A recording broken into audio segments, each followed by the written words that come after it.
Together with American songwriter, we had the chance to talk to Baby FuzZ. Adam was able to talk to Baby FuzZ over the phone. Check out his new song, Weekend Blues. Check out our Facebook page and YouTube channel at Bringing It Backwards, and follow us on Instagram and Twitter at Bringing Back Pod. We'd appreciate your support if you follow and subscribe to our podcast, wherever you listen to podcasts. We're Bringing It Backwards with Baby FuzZ. Yeah, I'm here. Okay, cool. Got me? Yeah, now I do. Got your... Cool. Thank you for doing this. Yeah, no worries. Yeah, I appreciate it. No worries. Yeah, cool. So our podcast is about your journey in the music industry and how you got to where you are now. Sure. So tell me about... Yeah. So tell me about where you grew up. Cool. Well, yeah, I grew up in Pennsylvania, or Pennsyltucky, if you want to be more specific. But it's like kind of close to Maryland, West Virginia border, southwestern Pennsylvania. Okay. And blue collar area, coal mining country, if you will. Is that right? And yeah, coal country. So my dad worked in factory for a while and also worked in coal mines there. And yeah, it was just a real backwater kind of place. A lot of hillbillies and stuff, but it was fun area. It's a lot of outdoor stuff there. Yeah, good place to grow up as a kid because it's like you got to use your imagination. There's not much else going on there. Sure, yeah, a lot of hanging out. In the I actually woods got and stuff. yeah. As a kid, it was like a great place to grow up because it's just like running around, getting dirty. Yeah, totally. doing stuff in the woods. Right on. But yeah, well, I actually got lucky there as like through middle school and high school because there was actually a really good kind of punk rock scene in the area. Oh, really? Yeah, surprisingly, some of these small towns back then would just have these like really kick-ass punk scenes, and got lucky with one. It was kind of near Johnstown, Pennsylvania, which was kind of like pretty good punk scene. Like a lot of the touring bands would stop there on their tours. Oh, cool. So that's where you'd like catch live music and stuff. Yeah, that was kind of where I got, before that I was into like classical music and Phantom of the Opera soundtrack and stuff like that. So how did you get into music originally? Were you a piano player? I took piano lessons was the thing. So it was like doing Bach and Mozart. And that was kind of my exposure. And, I wasn't really exposed to a lot of like rock and roll in general growing up. So it was all classical until I kind of, found myself kind of stumbling into the local punk scene, and then I played in some bands there. I played keys or guitar in different bands. And that's when I started to get into it, a little more seriously. What was the band or song that kind of had you, that kind of opened the door to the punk rock world for you? It's probably was the Misfits, if I'm honest with myself. A lot of the bands there were like really into the Misfits, and like I was into horror movies already, so I was like super into horror rock. I thought it was cool. I didn't really wasn't with all the lyrics necessarily, but yeah, it was just like what everybody else was listening to and playing in their bands. So I was like, all right, I like this. They're pretty catchy, the tunes, and it kind of just like lowbrow and fun. So that was kind of, a good one for me. And then, I think as kind of I got older, I got in more into like some math rock, and there was a band from West Virginia called Dismemberment Plan I was really into back in the day. And they were kind of like pop punk crossed with like kind of psychedelic indie. I mean, there's a lot of stuff, but I was into pop punk and kind of that stuff too a lot. Yeah, pretty much anything. That's what I liked growing up, and it was the pop punk. Yeah, like emo. Yeah, scene. I came up in that scene for sure. Like everybody was in a pop punk band. I definitely had like the guitar strap with like the checkers on and like stickers all over everything, and that was definitely a thing. I at some point I got pulled into like more like anarchy, oi punk, and like UK punk, street punk. I was like in a few of those types of bands, but yeah, I would kind of like float from style to style back then. And, you know, it was a small scene. So I was like, you know, there was only so many bands you could play in. Yeah, totally. And then you went to college for music? Yeah, you know, I was kind of like approaching the end of high school, and there's really nothing else to do there. And my skills are like pretty limited. So I was pretty good at piano. And so I was lucky enough to get like pretty good grades because I was kind of a nerd, and was lucky enough to get a scholarship for music at a college in Pittsburgh. Wow. And so I went there for classical piano and recording technology, or like music technology, like recording studio stuff. Like learning to produce, that got like kind of that kind of general vibe. Back then it was like MIDI and, you know, stuff that was like kind of non-related, but yeah, recording studio stuff. And did that, you know, got to finish that somehow, and then was like, all right, well now. So kind of after college, just picked up and moved to New York City. Kind of just randomly, just to pursue like music. Yeah, it just seemed like a place to go. You know, there's a lot of stuff going on there, and I never lived in like a big city before. I kind of felt like I was outgrowing the place where I was at. You know, it felt really small to me, so just went to somewhere bigger. And not necessarily to pursue music, but just kind of for a start. Sure. And yeah, just kind of, you know, paid my rent there by like teaching piano lessons and teaching after school programs at public schools in New York City for a few years. Teaching music at like after school programs? Yeah, like group music classes, and that's rad. Yeah, theater. Sometimes we would do like different stuff, like DJ classes, kind of like newer, kind of niche stuff like the kids would be into more than your typical like boring, you know, public school music course. So we try to make it interesting. That's rad. So yeah, and just did that to pay the rent, and very kind of at that point was like completely out of the music scene in general, and it was for like a really long time in terms of like live bands and stuff. But I got pulled into the recording studio scene in New York City, like during that time, to where I was like kind of not in demand, but like I was like a session player for years. So like I would go in and play on people's mostly like hip hop or R&B recordings. Oh, how did you get into that? Did you meet somebody that you know, there was I kind of met this guy who had a studio, you know, near Times Square, and he was kind of like a really, really sweet guy. But he was kind of like a rich kid. You know, his dad was like really, really rich fashion guy. And so for his like, I think it's like his 16th birthday, his dad bought him a recording studio or something outrageous. And so dude was like, I mean, he was trying, he was like, he wasn't clueless. Like he was bringing in some really good people. And so I was just getting like, he would slip me a couple bucks a day, and I would just come in and just like hang out in the studio all day and just like play on everything, you know. And you know, an artist would come through, producers would come through, and I was like the keyboard guy. I was supposed to like sit on the keyboard and play something ill, and then him or a producer would be like, "Yo, that's hot, let's get that," you know. And then they would record whatever I was playing and plug it into a beat, and that was that, you know. Wow, you know, that's cool. So what was the first was big artist you got to do that for? I mean, I couldn't even tell you because I have no idea where that stuff ended up. You know, probably half of it ended up in the trash bin of their computers. The other half, you know, it's hard to say. I mean, people, you know, people were getting beats to people like 50 Cent and Nipsey Hussle back in the day. They did some stuff for, but it was like, I couldn't even tell you because I was like uncredited and I don't even know, you know. Right. They would take, you know, stuff I played and then chop it up and recycle it. Sure. That's cool know. But it was like, for me, it was like kind of like an intern position almost. Like I wasn't making coffee, but I was definitely like really low up the totem pole. And but getting experience and just like being in the studio every day was really cool because that was a world I had no idea about at all. You know, especially coming from like punk bands, like the world of hip hop's like completely different. So that was pretty cool experience. Yeah, I bet.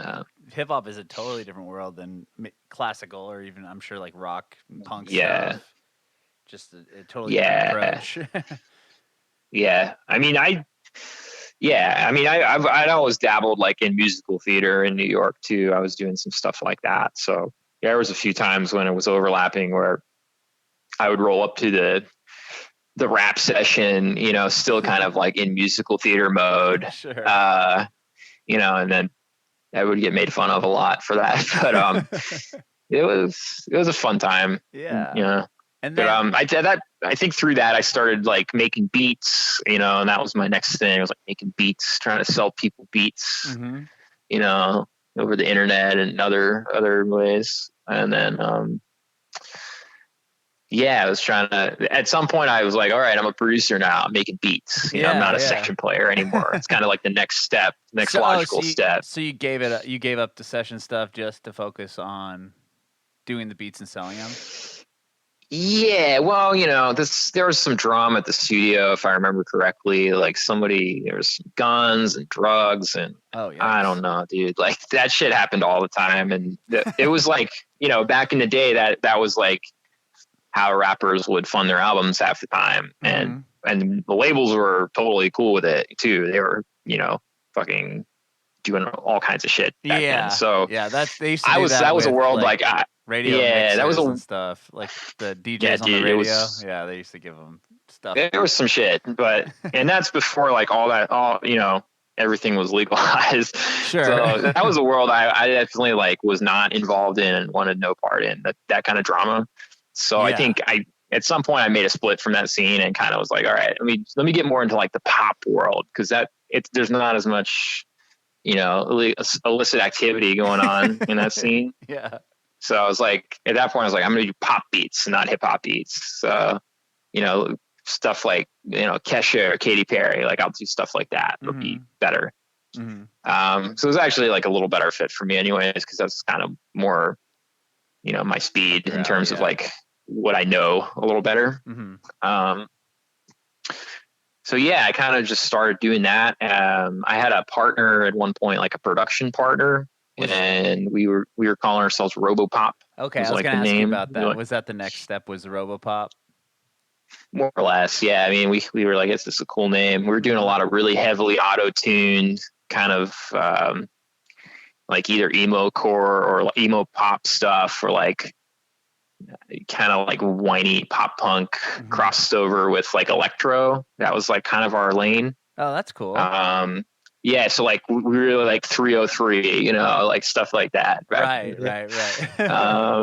You know, it was a pretty nice scene for a second. So like all of our beats were like that, and like a lot of those acts were getting signed by major labels, and you know, not all of them produced, or most of them didn't produce themselves.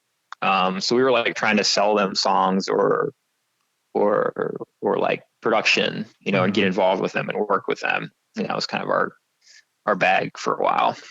And was that how you were able to work with like Gym Class Heroes? And was that like the first? Kinda. I mean, we basically like, we didn't have much luck. Like we tried to do this thing for a few years and pretty much failed miserably. Like nobody would take our songs. Nobody would record over our beats. We did like hundreds and hundreds of songs and beats. Like we were doing this every day, like full balls to the wall, like really trying hard. And we finally had this one chorus that we wrote. You know, this is after a few years of like really trying. We had this one chorus we wrote that some like A&R at Atlantic liked, and he had some band record it that never put it out, and then they had another band record it and they never put it out, and then he sent the chorus to, it's the most convoluted shit ever, dude. He sent the chorus to this guy Benny Blanco, who's like who's an up and coming producer at that point in New York, you know. Sure. At that point he wasn't big yet, but he was like Dr. Luke's protege or whatever. Okay. And so Benny was like, I fuck with this. And then he kind of did a beat around it, around the chorus. And then he sent it to Travis McCoy from Gym Class, because he was looking for some new stuff to jump on. And then it just turned into this thing. It was like the song Stereo Hearts. Adam Levine sang on the chorus, and then that was like the first season he was doing the voice. Wow. So like they dropped the song, it didn't do anything for a while. It was like not even really charting, you know, because they were trying to, you know, use gym class to kind of like push it. And but Adam was like a judge on The Voice, and so he gave it kind of a shout on the show, played some of the song in the show, and that's kind of launched it. And then it was like one on pop radio for like a whole summer, and that fucking pretty much set us up, dude. Like that was our big break for getting in the music industry, being this guy Dan at the time. Wow. And from there it was like, I mean, it was easier from there. It wasn't like things got handed to us, but it was a little bit easier to kind of, you know, be that like producer songwriter type dudes that was like kind of a career for a while that we were doing. So once the Gym Class Hero song like took off, were more artists contacting you guys directly, or when you'd pitch stuff, you actually just had that credit to say, "Hey, we just had a little more street cred to get bigger sessions, you know, to work with other people."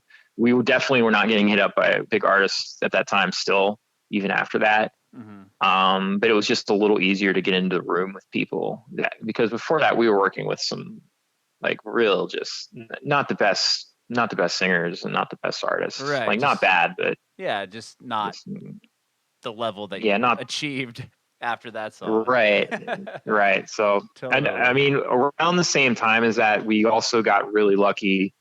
Like right before that song came out, we were, there was this girl in New York named Lizzie who was like working on some music, and we were friends with her publisher guy, and she was playing some gigs in New York. Nobody was going to the shows. It was really low key, but she had a bunch of demos, and we really liked one of them. And so we reproduced one of her demos for her. And then she put it out. And then this was like, at the time when we met her, it was like Lizzie, but then she changed. It was like Lana Del Rey, basically, is what her artist name was. So like she dropped Video Games, which was like the song we did with her. And it just like absolutely blew up. You know, it was kind of like that was actually the song that like actually helped us more than anything. Oh, really? Yeah. Because like we didn't really make much money on it, but like the street cred on that song was huge because it was just like this really powerful song, especially from girls of that generation. It was like iconic, basically. Yeah. I was working on the radio in San Francisco at the time when that song came out, and I just remember when we started playing it, it was like it became so massive. It became bigger than we ever anticipated it becoming. That's kind of how the process for recording it worked too. Like we were in the studio with her and just messing around, and maybe took us 3 days to do. And then we didn't even have like an agreement or anything worked out. Her manager, they just threw it on the internet, and like it just took off. And the amount of like, drama and like label and lawyer, and it just got crazy after that. Like, and it ended up being like the only thing we ever did with her, which is really sad, but like, that was it. Oh, really? Yeah, it was it. You know, like right after she signed like a massive deal after the song came out, and then signed a production deal with some bigger producers, and that was pretty much like our one song we did with her. But for us, it was like a pretty big deal. Yeah, because she's on Interscope, right? Or was she not signed to Interscope at the time? Or was she? No, she wasn't signed at the time to anybody. It was a completely independent thing. It was just like, let's just do this and see what happens. There was no label or anything. Okay. And so, from like a business standpoint, that song was an absolute nightmare for a lot of different reasons. And we're probably to blame for half of them, but from a creative standpoint, it was like super cool. She was amazing, and like her voice is really killer. Oh yeah. But that was after that. That was kind of like, it was a lot easier to get sessions after that. After she got big. Yeah. Wow. So on that song, like, did she come to you and have like an idea? Like, tell me a little bit more about how like that. Yeah. That okay. So like together. She wrote the song was more or less written already. Like she had written it. I'm such a bad person. I can't remember his name, but she had written it with somebody else. I believe in the UK before. Okay. So there was another demo. And then it was kind of a rough demo. So our role was like, let's take this and elevate this. And like, we reproduced the whole thing. I played keys on it, like played the piano part. And then we tracked a bunch of like MIDI instruments, like MIDI strings and MIDI sounds. And, you know, we tweaked some of the lyrics. There's a few lyric changes we made with her in the studio. And I think the idea, at least in my head, was like at some point we were going to get like live strings on this shit and like more live instruments. Mm-hmm. And that just never happened. Like it kind of just got put out with some of the cheesy MIDI instruments on, which actually in retrospect was super cool because of the song title and kind of like the content of the tune. It kind of informs it a bit because it kind of feels like a cheesy video game soundtrack at certain points of the production. I know. And it wasn't by choice. It was just, it wasn't by choice. It was just because like we weren't that good at production yet. And those are just the sounds we picked, you know what I mean? Mm-hmm. It wasn't like this thought out process, but it's kind of, it was kind of cool that it went down that way. Yeah. So the actual song on the record is the one that you guys did? Yeah. The record, we made the record. So like the piano on the record is me playing. A bunch of the sounds are me and Dan just programmed all ourselves. I recorded her vocals and comped it, you know, and all that stuff. So it was us and her, like the final version. And then the mix, they tried to get, you know, like Paul Epworth or somebody to mix it, and it didn't, you know, they just went with the original mix. So like we were the mixing engineers and the producers on the song too. Wow, that's rad. That is rad. Yeah. I'm actually looking at the record right now. I have it. But I was still like in Guitar Center. You see it in there. Yeah. The Born to Die one. It's a classic record now. I have it. I'm holding it right now. Great cover art too. Mixed by Robopop. That's so dope, man. That's so rad. Yeah, that was our name. Wow. Yeah, Justin Parker is the co-writer. That's probably Justin Parker. Yeah, I'm sorry. I'm a loser for forgetting his name. You're not, like, dude. Yeah, he's the man. He's a really good writer. Wow. Okay, so from video games, you said that was kind of that really pushed you guys towards the top. Then. Well, not towards the top, but I mean, that was after that. It was like easier to get sessions, and you know, we had a publisher then, and we could, you know, we were still in New York, but then we would go out to LA and do some sessions there, and you know, as kind of things were going, we kind of went in two different directions. So we eventually kind of split up our production team. Okay, I was going to ask. So we split up Robopop. That. Yeah, that was shortly after. That was probably like partially to blame from all the drama with Lana, because like we just had a bad manager and he was just messing things up, and it was just like a lot of drama, and it was a lot. So I kind of like split the group up more or less. I kind of was like, I want to go a different way. Kind of want to do like different styles of music than what we're doing. And, you know, I was basically like, you keep the name, it's cool. So like, Dan kept the name. He still like produces under that even to this day. So he still uses that. Oh, okay. And at that point I was like, I'm going to start this new thing. So I picked a new name. I was like, I'm going to be Sterling Fox now. It's my producer pseudonym. So like, that was like what I was running with pretty much from like 2015 through now as a producer. God. Yeah, but I mean, we're still cool. There was no drama between us really. It was mostly like, just it's hard to have like, you know, another person, you're doing everything with them. It was like a band kind of. Yeah. But totally. Yeah, we had to kind of break up the band, but okay. You know, we each had like successful solo careers after that, I would say, if you're gonna use that comparison. Sure. Yeah, like I'm looking at your resume right now, and I mean, you've worked with Adam Lambert and Lindsey Sterling and Avicii and, you know, Britney Spears. Like, yeah, that all kind of came down after. Yeah, that was all after the split. The split. So was video games the last project you guys worked on together? I think that was the last big one. Yeah, like we probably did some smaller stuff after that, but that was pretty much the two really big ones we did together. You know, and then it was it was time to just move on. But so then after that it was by yourself, or I just Sterling Fox. Same trajectory, still doing like production and songwriting, but just not with Dan. But was that hard to do? Yeah, like it was once you split up, like was it hard to find your first? It was like it took about a year. It took about a year to like reset and just convince everybody that wasn't a really stupid move. Which nobody, it was hard to kind of like get people to support that decision, but I think ultimately it worked out. But yeah, it was easier then once stuff started to pick back up.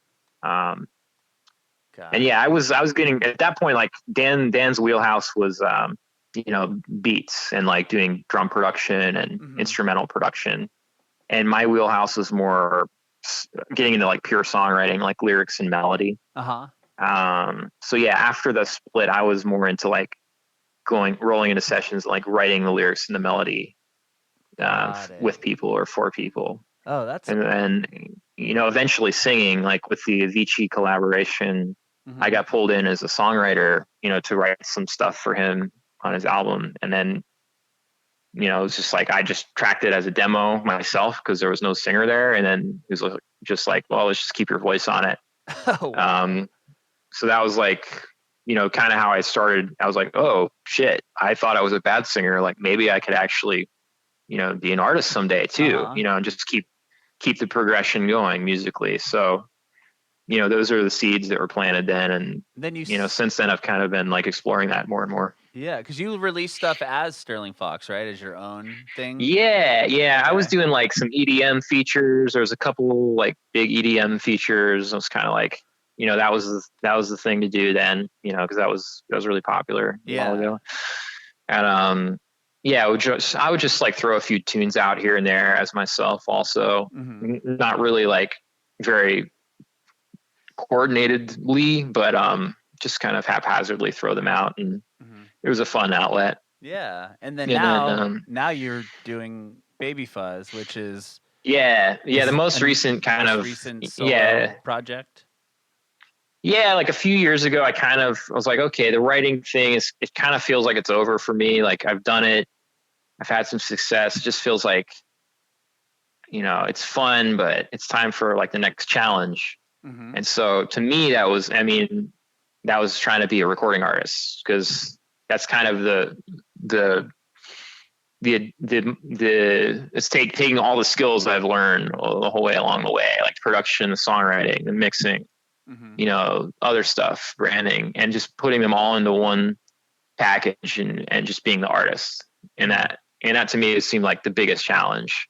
And so I've been trying to do it I've been doing it for like the last 3 years or so. I haven't really been doing the writing production thing anymore, but just focusing on the artist project, Baby FuzZ. And then I run a little indie label too. So like aside from that, I'm running my little indie label, and that's kind of my outlet for collaborating with other people.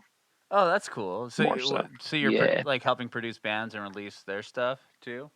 Yeah, I don't produce, but I'm helping them release, and occasionally we'll mix, master, but it's like brand new artists that are kind of just in need of anything, or just very, very first releases a lot of times, and just helping them out, guiding them, and making sure they don't misstep along the way. And that's been a really fun thing to do. Cool. Like that way I'm not so self-absorbed while I'm, and I'll do that in between when I'm touring or whatever for Baby FuzZ. So that keeps me pretty busy. Oh yeah. It's mostly smaller acts, but it's mostly smaller acts, but like occasionally there's one or two that like get bigger. And this guy, Adam Melcher, he's like a pretty big folk guy from New Jersey. We did his first EP on the label, and there's been some others, but it's mostly just like an exercise in collaboration and having fun. It's not really,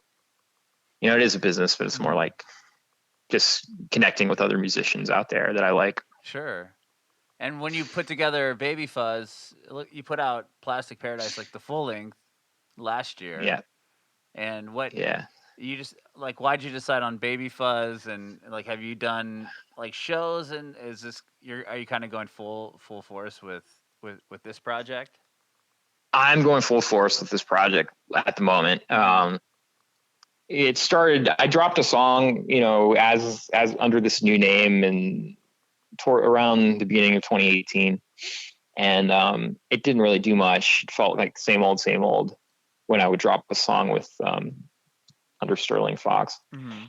But then I kind of just had this wake up call. I need to really try to do this, like, instead of just half-assing it. So the name change thing was part of it. I wanted to create this like character that felt like more of who I really am musically. So that's kind of where Baby FuzZ came from. It's kind of just this like really childlike adult. And the idea with the project is like to get out of the overthinking music industry world and just go back to my roots, which were like going to a punk rock show in somebody's basement and having a blast. And like somebody has something really important to sing about, and it changes your life when you hear it, you know, and that's, or not. And they're just singing about something really stupid, and it's just like a fun time. But that's what I wanted to go back to. And that was like the reason I got into music to begin with. It wasn't to like rub elbows with some A&R at a recording studio and, you know, this and that, you know, That's not what I signed up for. And so the idea of Baby FuzZ was like a rejection of like the industry bullshit that I had been living for like 10 years and going back to basically like the DIY scene. And so that's what the project is. It's like, I mean, I'm doing it myself. It's completely DIY. There's no label. I don't even have sorry, it's a Pomeranian attack. Oh, good. I have a dog too. I'm surprised it isn't barked yet. Yeah. There's no label. There's no management. It's just really just me like putting my stuff out there. And, that's it. And it's just like the people hear it and they react or they don't hear it, but you know, that's kind of what it is. And it's a lot of fun. It's like pretty much the most rewarding thing I've done in a long time. So I'm really, really happy with it. Yeah. So yeah, like put out this song called Sig was like the first song I dropped. And it's just like this weird chipmunk folk ballad kind of thing. And, kind of just slowly caught on online, and a few, you know, bigger people were just like putting it on their playlists and stuff. And then just felt like I needed to put out more music. So did just like a full length album, and rolled it out in 2018 into 2019, dropped it. And yeah, it was fun. It was like, you know, it wasn't huge, but there's like a really small cult niche following that likes my stuff, and each song is a little different. So like I'll jump genres even within albums. Like one song will be a folk song, I'll have a punk song, I'll have like an arena rock thing going on, and then it'll go into a weird gospel soul ballad. And you know, and there's like lyrical themes or certain sonic things that connect the tunes, but generally the genre jumps around a lot. So it's fun for me because I can, you know, take stuff I'm influenced by, which is like pop punk, and, you know, kind of juxtapose it with top 40 stuff, and then cross that with like ambient music. You know, it's just like, I'll just jump around as much as I feel like on any particular, you know, song. And then it's cool for the listener, because if I put a song out and they don't really like it that much, all they got to do is wait until the next one, and maybe they will. Right, it might like be that totally one different. more. Sure. Yeah, exactly. Is Plastic Paradise, is that a concept album? Or are you putting out a concept album? It's not really a it's not really a concept album. Necessarily. It's not really, but the one I'm working on currently is. Okay. It's not quite done yet, but it's coming. Is that the first one with single Weekend Blues? Is that yeah. I want to hear about that. Yeah, it is. It's not completed yet, but it'll be done by the end of the year, probably late fall. And it's called Welcome to the Future. It's the name of the album. And it is, you know, it's a concept album that takes place in the present, actually, but through the lens of like viewing the present as the future that never happened, or expectations about the future. Mm-hmm. You know, when you arrive and it's not what you expect. And, you know, it's your typical like dystopian futuristic concept album, mm-hmm. Which is appropriate for now because of the insanity we're dealing with on a day-to-day basis, the pandemic and a myriad of other things. Mm-hmm. But, yeah, it's like pretty heavily themed on environmentalism. There's a lot of social themes going, mm-hmm. but, you know, as opposed to like other kind of heavy-handed music of that ilk, it's kind of an over-the-top, super happy sounding comedic situation. So it's kind of like absurdist in a way. Yeah. That makes sense. Yeah, no, totally. Like it has important issues, but it's kind of lightheartedly presented, I guess? Yeah. Because they're kind of like too serious to actually sing about seriously. So I kind of just make them, you know, so happy that they're even more tragic. That's the idea. Yeah. It's kind of like what Anti-Flag does, sort of, where they have like kind of poppy songs about anarchy, essentially. Yeah. It's that general kind of approach. Right. So yeah, the first, it's coming together. I got to finish up about half the album yet, but it should be done, you know, by like October. It should be out. Do you have, you have like the map of where it's heading? You know what's the story of the album? Yeah, about half the tunes are done, and I've got this current single I dropped a few weeks back, and I got there's another song coming in, I believe, late July or first week in August. It's pretty cool, featuring the singer named LP. Oh yeah. Yeah, so that's going to be pretty fun. It's like kind of like an arena rock kind of anthem situation. Cool. Yeah, I like LP's voice. Her voice is rad. Yeah, she's dope. We wrote it together, and it's just something that's been sitting around for a while. I wrote it originally thinking maybe she would sing it, and then kind of just has been on my hard drive. And I'm like, hey, I should put this out. And she's like, dope, let's do it. So just going to throw it out. That's rad. That's really rad. Any other features on the album? You know, that's the first feature I've done as Baby FuzZ. So I think at this point, like, it's looking like just that one. Mm-hmm. You know, and that helps me because it's like her fans could see that and be like, oh, who's this guy? Sure, yeah. But I think for the most part, that's it. There's a possibility there might be one other one, but I'm not quite sure if it's going to work out yet. Cool. But yeah, it's just right now it's like I can't tour, so it's album mode. Gotta make some music and get it out there. Mm-hmm. Yeah, I mean, yeah, definitely. Right now it's tough for all the musicians that plan to make a living, or like, you know, we're making a living on getting on the road. So it's unfortunate. Yeah. I'm curious. You said, you know, like that song you just said with Baby FuzZ and LP, you wrote it thinking that she might sing it. Some of the other songs that you've, you know, got co-write credits or songwriting credits on, like, I don't know, like for Adam Lambert, for example, like, did you have songs that you were already finished, like you had fully written and were like, oh, I think this would be good for so-and-so, and then presented to them? Or were these all done, a lot of your writing was done in the studio with the artist, kind of collaborating back and forth? About half and half. You know, sometimes it would be I'd write a whole song and just the artist would record it. Those are artists that don't really songwrite at all. Like Britney Spears doesn't songwrite at all. So you would just pitch her whole songs. Depends on the singer. Adam Lambert's, you know, he can write. He's not, you know, I wouldn't say he's not a good writer, but he likes to collaborate when he writes, because I think that's the way he prefers. Mm-hmm. So with him, it's like, here's a concept, here's a chorus and a verse, and let's rewrite the verse together and make it more you, and so you can inhabit it more, mm-hmm. and feel like take more ownership over it. Sure. So a lot of it's like that, to where you're working with the artist to like, here's this idea for you that I think this could work, and let's figure out a way for you to like take ownership over this and, you know, make this more your song.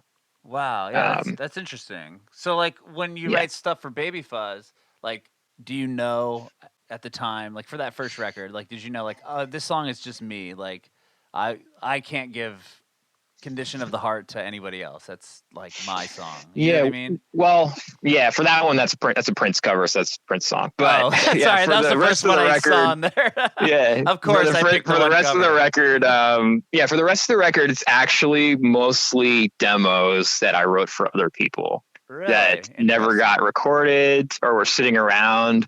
And I was so frustrated. I was like, these are good. I like these songs. Like, why doesn't anybody want them? Mm-hmm. So I just kind of rewrote them all and put them out myself. And that was kind of almost the whole record were tunes like that. Wow. So in a way, it's like kind of a concept album because they're just like these kind of reject songs that, you know, I thought like were good. And maybe they were just, I think my writing was getting too bizarre, like too outside the box to work for other people. Mm-hmm. And at that point, it became clear to me that like, okay, I'm not writing for other people anymore. I'm writing for me. And like, it's getting really hard for other people to sing this. So it's like, I now have to do this myself, I think. Mm-hmm. And like when you wrote a song, for example, you know, I don't know, like any of the songs that you've written, did you write a song and go, you know what, I think this would be good for X artist? Or would you write it and just then submit it to pitch? Like how did that work? Yeah, like occasionally we would write for specific artists, or I would write for specific artists, like, or they would email me like, or somebody would email me like, hey, we need a single for so-and-so. So I would take some time and try to write a single for so-and-so. It was really different. It's really different every time. There are artists actively looking for songs. But as time has gone by, most of the newer artists coming out, the younger artists, they're amazing songwriters, like Billie Eilish's of the world. Sure. They don't need help from an OG like me. Like their songwriter chops are like better than most of the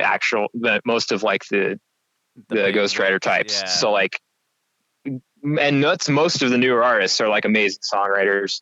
So it's like, it's less of a demand now than it was like, say 10 years ago. And when a lot of the singers and artists writing wasn't like really a huge consideration for them as much. Gotcha. Yeah, dude, your career path is so interesting to me. Just like the songwriting for other people, and then, you know, doing what you're doing now. I think it's so rad. Yeah, I just try to keep it moving, man. Like it's a lot of people get stuck in their own niche and they get stuck in defining themselves as this person. Mm-hmm. You know I'm a musician and that's something I'm never going to stop being, but I try to just keep evolving and keep it moving. Yeah, and then, you know, when it makes sense, throw it back to like the past and go there again. Mm-hmm. Like I'm all about just reliving my high school days at the moment. That's amazing. I'm doing a DIY band, and I did a fucking DIY tour last summer, driving around in the van playing shows at like fire halls. Really? That's how I spent most of last year. Yeah. Wow. Just on your own tour? Or I just like, no, it was like, it was the first tour I really set up and really went for. So I pretty much bombed it and waited way too late to book all the shows. So yeah, it was like me driving around in my van. I do have a band, you know, and we did like South by last year and a few bigger shows. That's cool. But then most of the rest of them were just like community centers, fire halls, you know, dive bars. And so I was like, dude, I got to just do these solo. We can't do the band the whole tour. This isn't going to work. So yeah, it was just me driving around in my crazy van. That's you know, funny. And it kind of, by the end of the tour, it turned into this like fun, like kind of an Elton John type act, like weird punk Elton John situation.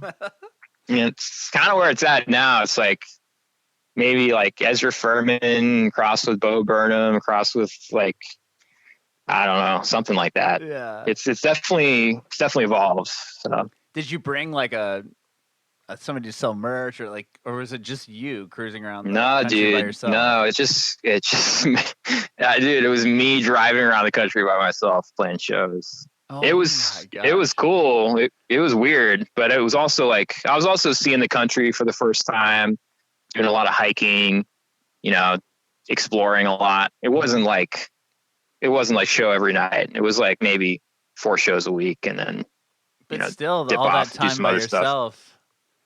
That must Yeah, it was a lot. It was a lot. I mean, I don't think I'd do it again that way, but it wasn't necessarily a bad experience. It was a lot of time for self-reflection, and sure, met a lot of amazing people at shows and on the road.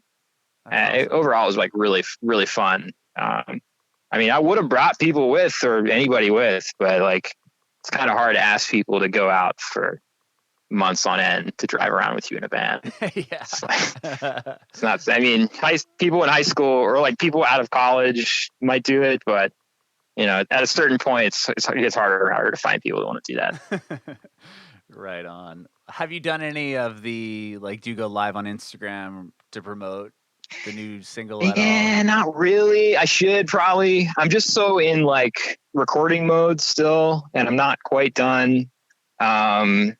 I wasn't originally planning on touring this summer anyways, so I don't really have my new my game together for the new stuff. Mm-hmm.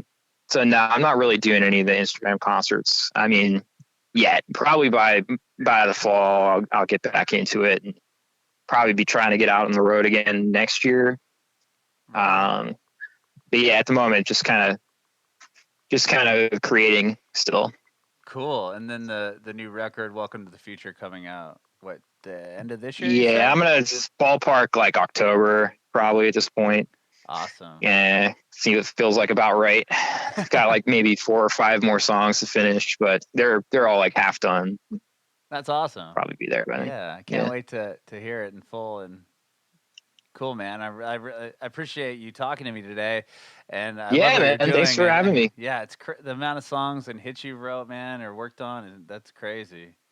I have one. Yes. Yeah, I have one more question. Actually, 2, if you have time. I just thought of one. Do you like? I guess so. The Gym Class Hero song with Adam Levine, that was the first real big song that you had worked on, right? Yeah. Do you remember like hearing that on the radio for the first time, and like, was that weird? Dude, I mean, I didn't think most people would be like super floored, and then they'd cry, and then they'd make a social media post about it. I heard that song so many times working on it in the studio that I didn't give a shit. It's like I was at a boat, and then I was like a New Yorker at the time, so like went into the bodega. I was like ordering a bagel and coffee in the morning. Mm-hmm. I was like getting my bagel, and it popped on in the bodega. That was the first time I heard it, and I was like, fuck, I fucking hate this song. And I just walked out. Like, I didn't even like that song, man. Dude, like, it was number 1 on like top 40. Yeah, I don't care. I never really cared. Like, that's the thing. I never really cared about like top 40 and radio, and I didn't care about any of that stuff. Like, ultimately, like, I was a punk rocker deep down. So when I would hear it, it wouldn't affect me at all. Like, I wouldn't be like so exciting. I would actually just get like anxious and anxiety about it, and just want to stop hearing it. It was at a really, really weird relationship with songs that I've written. I'm not like, I don't listen to them after they come out. I don't enjoy it. That's funny. I remember hearing a story with Portugal the Man talking about that with Feel It Still. Like, they're like, we had like 5 albums before that, and then this one song, and I can't go anywhere without hearing it. For like a year, it was like every other song. Yeah. I mean, dude, I'm not going to complain. I'm not going to sit here and complain and be like, oh, it's awesome. It's dope, but for me personally, like, just being honest, I don't enjoy listening to my songs after they're out. Like, once they're released, they're like literally released. Like, I want to release them and never see them again. Say bye-bye and like, send them on their way, and and then people can, hit me up and be like, I love this song. That's fine. But I don't want to actually listen to it anymore. Playing it live is different, because like playing it live, like each time you play it, especially if I'm playing it by myself, like it's different. Like every time. Yeah. So the band, like, it's pretty much the same, but like I love the solo shows because like I'll just like mess with the songs live and like change lyrics. Like I'll sometimes like rewrite them on the fly and like change the lyrics to whatever city I'm in and just mess with people. It's really fun. With your own songs, with the Plastic Paradise, those songs? Yeah. I was wondering if you played when I'm playing live now. I wonder if you played any of the songs that you had written for other people, like, live. You know what I mean? I used to kind of like bust them out once in a while. And then, you know, the song I wrote with Adam Lambert, Ghost Town. Yeah. I was kind of like a song that I wrote for me originally, kind of. And so I would bust that one out occasionally because I was like pretty attached to it. Mm-hmm. But yeah, I don't really do that anymore. It's kind of like I have some new stuff I feel pretty good about, feel like stronger about anyways from like a songwriting perspective. So sure, I'm pretty cool with doing that. If anything, I'll like play covers. I'll play like a Meatloaf cover or GNR or something bizarre like that.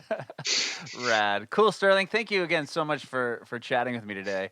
I want to know my last question. Thanks for having me. My last question is if you have any advice for aspiring artists. Yeah, I would say, and this is like, I would say don't overthink it and understand your motivation for making music or art or whatever it is you're doing. Because that's the most important thing is your motivation. If your motivation is to have fun or therapeutic reasons for yourself or to communicate with other people through your music, that's really great. You know, and if it's to have a career and make money, that's totally fair and totally fine too. But I think once you understand your motivation for doing it, that's going to inform a lot of your choices and your feelings, like when you're doing it or if things don't go right, this and that. And I would just say enjoy the process. Like if you're a painter, you know, the coolest part of the process is actually painting with your brush, you know, making the art. And for a musician, it should be the same way. Like you really enjoy making the song, writing the song, and that's what it's all about. Everything else is kind of just, you know, your art's hanging in a gallery somewhere. But just enjoy making the painting because it's super fun.